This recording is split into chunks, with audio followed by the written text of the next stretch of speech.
रोती बिलखती माँ जिसकी बेटी की लाश सामने पड़ी थी और परिवार दर्द में था।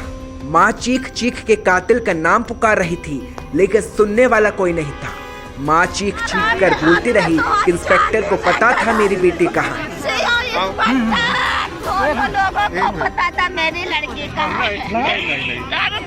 लेकिन किसी ने इस माँ के तकलीफ दर्द को नहीं सुना।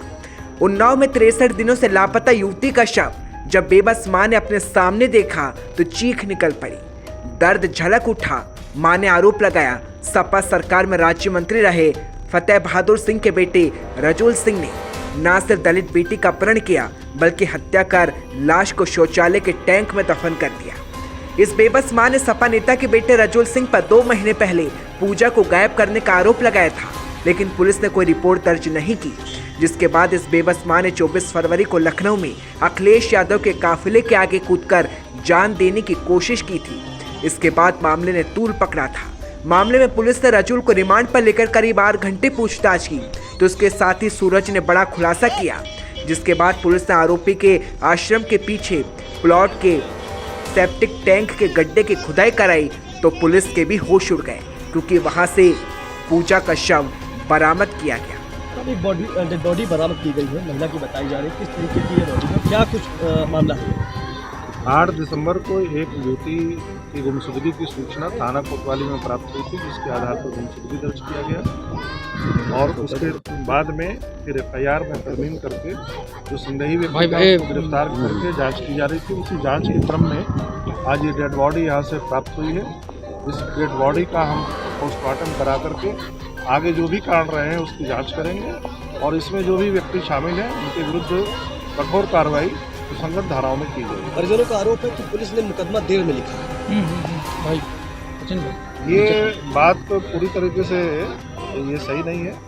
पहले गुमशुदगी दर्ज की गई थी क्योंकि युवती बालिग थी और नियमानुसार कार्रवाई की गई। जब ये हमें जांच के बाद जो प्रथम जांच अधिकारी था उसने बताया तो इसमें इस बात के संदेह है कि जो आरोपी है उसके द्वारा कोई घटना कारित की गई होगी।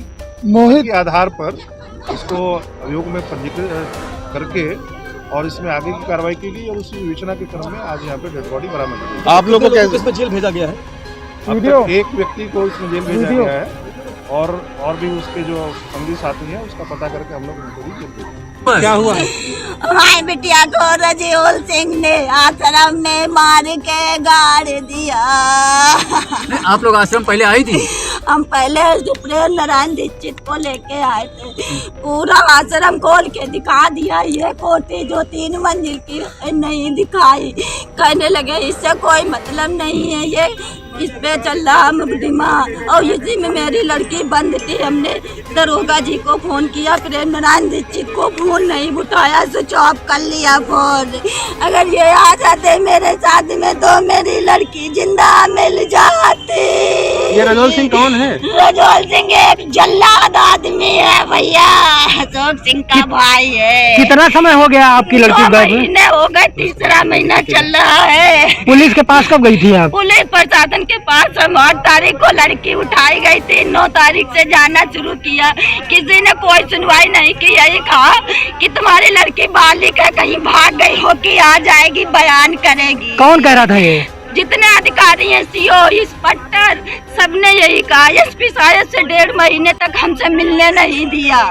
कहे तुम्हारी लड़की बालिग है, किसी के साथ में गई होगी तो आ जाएगी, बयान करेगी आके। और CO साहब यही कहते रहे कि जैसे ही हमें पता चलेगा हम बताएंगे। कहने लगे 3 टीमें तुम्हारी लड़की को ढूंढने के लिए लगी हैं। अब कोई टीम नहीं लगी थी। अभी 25 तारीख को मैटर यशोजी सर को दिया गया है। मेरी लड़की को बराबर झूठ बोलते रहे। क्या लगता है किसकी लापरवाही है इसमें? पूछ रहे ना। आज आपको कैसे जानकारी मिली? मेरे भाई को पता चला, मेरे भाई ने तुरंत फोन किया, बिटिया बिटिया मार डाली गई। आपकी बेटी यहाँ आश्रम में कैसे आई थी? रजोल सिंह उठा के लाए हैं। कहाँ से राजनीतिक पार्टी से बिलोंग करते हैं? हाँ भैया, हमें कुछ नहीं पता है। क्या लगता है किसकी लापरवाही है इसमें? इसमें पुलिस की लापरवाही है भैया। पुलिस की इंस्पेक्टर कहने लगे तुम्हारा जरिया पैसे कमाने का, उससे पैसा तुम मांग रही हो। 4 लाख लड़की तुम्हारे पास है। अब मेरा बच्चा मेरे पास होता तो हम क्यों इधर उधर घूमती है, कोना कोना छोड़ दिया। किसने कहा था ये? इंस्पेक्टर। सदर के काशीराम कॉलोनी में रहने वाली दलित महिला रीता की बेटी पूजा पिछले दिसंबर महीने से गायब थी। मां ने 8 दिसंबर को गुमशुदगी की रिपोर्ट दर्ज कराई थी, लेकिन सुनवाई नहीं हुई। हत्या करने वाला कोई और नहीं बल्कि मामले में जेल भेजे गए राज्य मंत्री के बेटे अपने एक साथी के साथ मिलकर ये पूरी हत्याकांड को अंजाम दिया। पूर्व राज्य मंत्री के बेटे ने युवती की किसी दूसरे से नजदीकी की आशंका पर उसका गला दबाकर हत्या कर दी। इसके बाद शव को गड्ढे में दफन किया। मामले ने तूल पकड़ा तो मायावती ने ट्वीट किया और समाजवादी पार्टी और अखिलेश यादव पर निशाना साधा। तो वहीं मामले पर यूपी के डिप्टी सीएम केशव प्रसाद मौर्य का ट्वीट भी सामने आया, जहां उन्होंने अखिलेश यादव पर निशाना साधा और न्याय दिलाने की बात कही। एक तरफ उन्नाव में बहुचर्चित दुष्कर्म कांड, जब विधायक कुलदीप सिंह सेंगर को लेकर बीजेपी पूरी तरह घिरी थी, अब उसी उन्नाव में समाजवादी पार्टी के एक नेता और पूर्व मंत्री के बेटे की करतूत ने चुनाव के बीच अखिलेश यादव की पार्टी को असहज कर दिया है। लेकिन शर्म की बात यह है कि एक मां 2 महीने से अपनी बेटी की न्याय की गुहार लगाती रही, बार बार कहती रही कि उसकी बेटी को सपा नेता ने किडनैप किया है, अपहरण किया है, लेकिन पुलिस ने इस दर्द को नहीं सुना। पुलिस ने इसकी तकलीफ दूर नहीं की और अब मामले पर राजनीति की जा रही है। मायावती से लेकर बीजेपी तक अब समाजवादी पार्टी को घेर रही है। लेकिन बेहतर होता कि इस मां की पुकार सुनी जाती, बेहतर होता कि पुलिस इस मां को न्याय दिला पाती, लेकिन अब इस मां के सामने अपनी बेटी का शव है।